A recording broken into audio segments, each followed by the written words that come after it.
একদিন মহানবী হজরত মোহাম্মদ সাল্লাল্লাহু আলাইহি ওয়াসাল্লাম সাহাবীদের সাথে বসেছিলেন।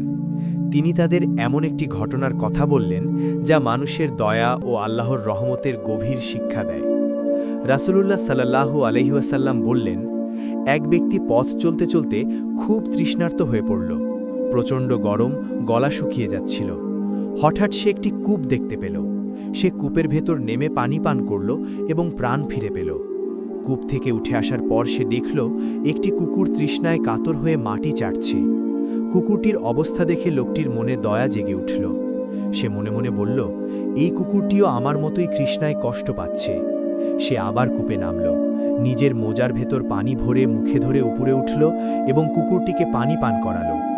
এই ছোট্ট কাজের কারণে আল্লাহ তাআলা তার উপর সন্তুষ্ট হলেন এবং তার সব গুনাহ ক্ষমা করে দিলেন। সাহাবীরা আশ্চর্য হয়ে জিজ্ঞেস করলেন, ইয়া রাসূলাল্লাহ, পশুর সাথেও ভালো ব্যবহার করলে কি সওয়াব পাওয়া যায়?